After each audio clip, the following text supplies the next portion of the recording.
Hello বন্ধুরা, কেমন আছো তোমরা? আমি তোমাদের ভালো রাখতে আরও একটি নতুন গল্প নিয়ে চলে এসেছি। তো তোমরা যারা এখনও আমার এই চ্যানেলটি সাবস্ক্রাইব করনি, তারা জলদি জলদি আমার এই চ্যানেলটি সাবস্ক্রাইব করে দাও। আজকের গল্পটি বেশ মজার হতে চলেছে।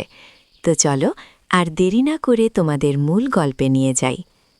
আমার বাবা দেশের বাইরে থাকে। 11 বছর শেষে একবার দেশে আসেন। আমরা খুব বড়লোক ফ্যামিলি। আমার আম্মু অনেক লম্বা। আম্মু যেরকম লম্বা সেরকম স্বাস্থ্যবান। আম্মুর বয়স খুব বেশি না, এই 38-এর মতো হবে।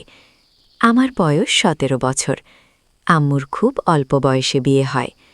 আমি হবার কিছুদিন পর বাবা দেশের বাইরে চলে যায়। 11 বছর হলেও সে দেশে আসেনি। তো আসল কথা শুরু করি। এলাকার অনেকে আম্মুর উপর ট্রাই করতে চায়। আমাকে যে স্যার পড়াতে আসে সেও বাদ যায়নি, কিন্তু আম্মু কাউকেও পাত্তা দেয় না। আমার মনে আছে, যখন আমি ক্লাস 4-এ পড়ি, স্যার আমাদের বাসায় এসে বিকালে পড়াতেন। তো একদিন স্যারের কাজ থাকায় দুপুর 1টার দিকে আসে। বাসায় আমি আর আম্মু থাকি। আমার কোনো ভাই বোন নেই। ওই দিন স্যার দুপুর 1টার দিকে আসছিল আর আম্মু মাত্র গোসল করে বের হয়েছে। আমাদের গোসলখানা নিচতলায়, আর আমার আর আম্মুর রুম দোতলায়। আমি নিচে বসেই পড়ি। আম্মু ভাবে যে এই সময় কেউ থাকে না, আর দুপুরে এই সময় আমি টিভি দেখি, সেটা ভেবেই শুধু একটা টাওয়াল পেঁচিয়ে গোসলখানা থেকে বের হয়ে এলো। আমি তো লজ্জাই নেই। আম্মুও জানত না যে স্যার আসবে, আর আমি জানতাম যে আম্মু গোসলখানা থেকে এভাবেই বের হবে। আম্মু বের হয়ে স্যারকে দেখে তাড়াতাড়ি ওপরে উঠতে গেল। আম্মুর পা ভেজা ছিল। ব্যাস, যেটার ভয় পাচ্ছিলাম সেটাই হলো। পা পিছলে 3-4 সিঁড়ি পড়ে গেল। আমি আর স্যার তাড়াতাড়ি গেলাম। আম্মু কষ্ট করে নিজেকে ঠিক করে নিল। স্যার আমাকে বসিয়ে টয়লেটে গেলেন। বুঝলাম জল ফেলে এসেছেন। এভাবে কিছুদিন গেল। আমাদের পাশে আমার খালাতো ভাইয়ের বাসা। সে 2 বছর পর চাকরি থেকে বাসায় আসলো। তার বয়স 28 বা 30 হবে, আর অনেক লম্বা। আম্মু আর খালাতো ভাইয়ের বয়সের পার্থক্য খুব বেশি না। ভাই সারাদিন আমাদের বাসায় থাকত। আম্মু আর ভাই সারাদিন গল্প করত। আমি কখনো তাদের এই ব্যাপারটা খারাপ চোখে নিতাম না। তখন আমার বয়স 17-র মতো। একদিন পিকনিক করছিলাম, কিন্তু রাতে বৃষ্টি হওয়ায় আমাদের আর জমাট হলো না। তো আমরা বন্ধুরা মিলে ঠিক করলাম মুরগি পোড়া খাবো। আমাদের বাসা থেকে আমি আর আমার 3 জন বন্ধু রাত 2টোর দিকে বাসায় আসি। আমাদের বাসায় আয়োজন করব। আমি জানি আমার অনেক বন্ধু মনে মনে আম্মুকে চায়। তো সেই দিন রাতে যখন বাসায় আসি, দেখি ভাইয়াও আমাদের বাসায়। দরজায় যখন টোকা দিই, তখন আম্মু দরজা খুলে বলল, তোরা সবাই? তখন আমি আম্মুকে ঘটনা খুলে বলি। তখন আম্মু বলল, ও আচ্ছা, এই ব্যাপার, তাহলে তো কোনো সমস্যা নেই। তাহলে তোরা সবাই আজকে আমাদের বাসায় থেকে যা। আম্মু আমাদের বলল, তোরা ওয়েট কর, আমি আসছি। তখন আম্মু তার রুমে ড্রেস পাল্টাতে গেল। আমার খালাতো ভাই সামনের রুমে ঘুমাচ্ছে। দেখে মনে হয় কড়া ঘুম ঘুমাচ্ছে। তো আম্মুর রুমে গিয়ে ড্রেস পাল্টিয়ে এলো। আমার বন্ধুরা যে কিভাবে তাকিয়েছিল তার কি বলবো। তো আম্মু আমাদের রান্নাঘরে নিয়ে রান্না করে দিচ্ছে। আমি খেয়াল করলাম আমার ফ্রেন্ডগুলো বারবার টয়লেটে যাচ্ছে আর হাসাহাসি করছে। কি হচ্ছে ব্যাপারটা তা দেখার জন্য আমি গেলাম। ওরা বলতে চাচ্ছিল না, পরে বলে, টয়লেটে গিয়ে দেখ। গিয়ে দেখি আম্মুর কাপড় রেখে আসা আর রাহান নামের একটা ফ্রেন্ড এই নিয়ে সবাই হাসাহাসি করছে। আমাদের ফ্রেন্ডের মধ্যে রাহান সবথেকে পাকা। যার ওপর নজর পড়ে তাকে ছাড়ে না। আমাকে দেখে রাহান বলে, এগুলো কার হে, জোস কিন্তু। আমি কি বলবো? বললাম পাশের বাসার আপুর। আমাদের পাশের বাসায় একটা আপু থাকত। ওরা বুঝতে পারল যে ওটা আম্মু, তাই একটু বেশি বেশি মজা নিচ্ছে। তো আম্মু আমাদের ডাক দিল, আমরা গেলাম। বলল, হয়ে গেছে, নে এবার। এই বলে আম্মু একটা গামাক স্বাদ মাংস ঢেলে দিল। আমাদের দেবার সময় কয়েকটা পড়ে যায়। তখন আম্মু সেগুলো ওঠাতে গেলে রাহান তারা তাড়াতাড়ি আম্মুকে হেল্প করবে বলে পিছন দিয়ে গিয়ে মাংস উঠিয়ে দিল। দেখলাম সবাই মুচকি মুচকি হাসছে। তো সেই দিন সবাই পিকনিক করে চলে গেল। সবাই আমার আড়ালে কি যেন বলছিল। আমার বুঝতে বাকি ছিল না ওরা আম্মুকে নিয়ে বলছে। সকালবেলা রাহান আমাদের বাসাতে আসে। ওর বাসায় সবাই বেড়াতে যাবে, এই জন্যে ও কিছুদিন আমি তো না বলতে পারলাম না। জানতাম এই কিছুদিনে যেভাবে হোক আম্মুকে ম্যানেজ করবে। রাহান মেয়েদের খুব ভালোভাবে ম্যানেজ করতে পারত। মনের ইচ্ছার বিরুদ্ধে ওকে রাখলাম। দুপুর 2টোর দিকে আমি, আম্মু আর রাহান একসাথে লাঞ্চ করে দুপুরে ঘুমাতে গেলাম। আমি জানি আমি ঘুমালেই রাহান রুমে যাবে। আমি আর ঘুমালাম না, চুপটি করে রইলাম। প্রায় 20 মিনিটের মাথায় রাহান আম্মুর রুমের দিকে গেল। 2-3 মিনিট পর আমিও গেলাম। রাহান হাত বাড়াতে থাকল। ঠিক তখনই আম্মুর ফোন এলো। সাথে সাথে রাহান দরজার দিকে আসলো। আম্মু উঠে গেল। আম্মু রাহানকে দেখে বলল, রাহান, তুমি এখানে? কিছু লাগবে? তখন রাহান বলল, হেডফোন নিতে আসছিলাম, দেখলাম আপনি ঘুমান, তাই ডিস্টার্ব করছি না। আম্মু বলল, আচ্ছা আমি দিচ্ছি। তখন আম্মু আদার রাহানকে বলল, তোমার ফোনে কোনো নাটক আছে? রাহান বলে, হ্যাঁ হ্যাঁ আছে তো। আমাকে দাও তো।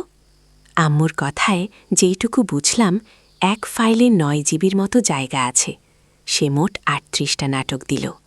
আমি জানি রাহানের কাছে ভিডিওর অভাব নেই। ভাবলাম সেগুলো আবার দেয় নাকি। আমি আমার রুমে চলে আসলাম। 10 মিনিট যেতে না যেতেই রাহান আমার রুমে আসলো আর বলল, আমার বাসায় যেতে হবে। ওর দাদা নাকি অনেক অসুস্থ। আমি তো মহা খুশি। ও চলে গেলে রাতে খাওয়ার সময় প্রায় 12টা বাজে। আম্মু আমাকে খেতে ডাকল না। আমি আম্মুর রুমে গেলাম। দেখলাম আম্মু ফোন চালাচ্ছে। বাতি জ্বালাতেই দেখি আম্মু পুরা লাল হয়ে গেছে আর এসির ভিতরেও ঘেমে গেছে। আমার আর বুঝতে বাকি রইল না। আমি যেতেই আম্মু ফোনটা রাখল আর বলল, তোর সাথে কথা আছে, এদিকে আয়। আমি বললাম, আম্মু তুমি ঘেমে গেছো কেন? কিছু বলল না। আমার হাতে ফোনটা ধরিয়ে দিল। পিকনিকের দিন রাতে আমরা কি করেছি এগুলো আবার রাহান ভিডিও করছিল। এর ভেতরে বেশিটাই ছিল আমার ভিডিও। আমি দেখে মাথা থেকে পা পর্যন্ত ঘেমে গেলাম। কি বলবো ভেবে পাচ্ছিলাম না। এরপর কিছুক্ষণ চুপ করে থাকার পর আম্মুর থাপ্পড়ে ঘোর কাটল। এতটুকু বয়সে তুই এসব করছিস? তোর বাবা দেশে থাকে না 10 বছর ধরে? তুমি যা চাও সব কিছু আমি দিয়েছি, আর তুই কি করে বেড়াচ্ছিস এসব? আরও কত কথা। রাত প্রায় 2টো পর্যন্ত বকাবকি করল। আমি শুধু দাঁড়িয়ে দাঁড়িয়ে শুনছি। আমার ভিডিওর পর একটা নাটক শেষ হলো। তারপর বের হলো একটা ভিডিও। আম্মু তো আমাকে বকতে ব্যস্ত। আমি আর চোখে ভিডিও দেখছিলাম। দেখলাম হুট করে আম্মু আমাকে মারবে বলে বিছানা থেকে উঠল। কাপড়ের জুতা পায়ে থাকায় আর তাড়াতাড়ি ওঠায় ঠাপ করে পড়ে যায়। আমি ধরতে গিয়ে নিজেও পড়ে যাই। আমার সাথে ধাক্কা লাগে আর খুব ব্যথা পায়। বুঝতে পারছিলাম না যে ওটা কী ছিল। কিছু না বলে রুম থেকে বের হয়ে যায়। পরের দিন সকালে দেখি আম্মু আমার সাথে কোনো কথা বলছে না। আমিও সকালে খেয়ে ক্লাসে চলে যাই। দুপুর 1টার দিকে বাসায় আসি। দরজা আটকানো আর আম্মু কথা বলে না। তাই আমি আমার কাছে থাকা চাবি দিয়ে ঢুকে যাই। নর্মালি আমাদের ক্লাস ছুটি হয় 4টায়, কিন্তু ওই দিন হাফ ডে ছিল, তাই 1টার সময় ছুটি। বাসায় এসে ফ্রেশ হয়ে গোসলে যাই। গোসল থেকে এসে ক্ষুধা লাগায় আম্মুর কাছে বলতে গেলাম। গিয়ে দেখি দরজা পুরো খোলা।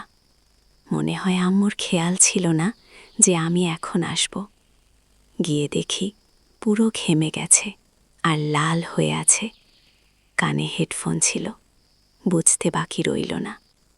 আমিও সুযোগ পেলাম। ব্যাস, ফোনটা এনে ভিডিও শুরু করলাম। কিছুক্ষণ পর মোবাইল ছেড়ে ক্লান্ত হয়ে শুয়ে রইল। আমিও জামা পরে আবার বাইরে গেলাম। 1 ঘন্টা বাইরে বসে নিজে নিজে ভাবলাম কি করা যায়। ভেবে বাসায় গিয়ে কলিং বেল জোরে জোরে বাজালাম। 2-3 মিনিটের মাথায় আম্মু এলো। এসেই বলে, কি সমস্যা? একটু অপেক্ষা করতে পারো না আম্মু? গোসল করছিল, তার গা বেয়ে পানি পড়ছিল। ব্যাগটা ছুঁড়ে মারলাম নিচে, এসে বললাম, তাড়াতাড়ি পাল্টিয়ে এসো, কথা আছে।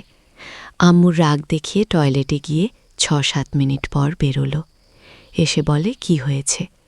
আম্মুর হাতে ফোনটা দিলাম। ৫ মিনিটের ভিডিও ছিল। দেখে আম্মুর অবস্থা খারাপ। কি বলবে কিছু বুঝতে পারছিল না। বলে, তুই এইগুলো কোথায় পেলি? বললাম, আমার একটা ফ্রেন্ড দিছে। দেখে আম্মু চুপ করে আছে। সেদিন আমি আমার কথা জানালাম। এরপর আমরা দুজনে ঘুমিয়ে গেলাম। সকালে উঠে নাস্তা করে আবার স্কুলে গেলাম আমি।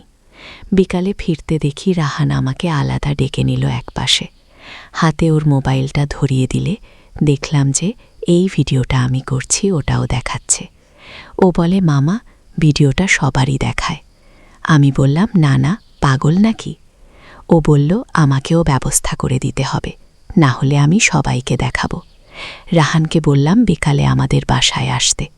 বাসায় গিয়ে নাস্তা করে ঘুমালাম। মাথায় খুব চিন্তা, তাই তাড়াতাড়ি ঘুম এসে গেল। ১০-২০ মিনিট ঘুমাতে না ঘুমাতেই আম্মু এসে শুরু করে দিল। এরপর রাত হলো। হঠাৎ রাহান এলো। আমি ঘুমিয়েছিলাম। রাহান এসে আমাকে উঠালো। আমরা খেয়ে নিলাম। আমি আর রাহান এক ঘরে, আর মা পাশের ঘরে শুতে চলে গেল। কিছুক্ষণ পর আমি ঘুমের ভান করে রাহানের কাণ্ড দেখতে লাগলাম। তো এরপর কি হলো তা জানতে আমার এই ভিডিওতে লাইক দিয়ে চ্যানেলটি সাবস্ক্রাইব করে দিও। আর গল্পটি তোমাদের কেমন লাগলো তা আমাকে কমেন্ট করে জানিয়ে দিও। তোমরা সবাই অনেক অনেক ভালো থেকো।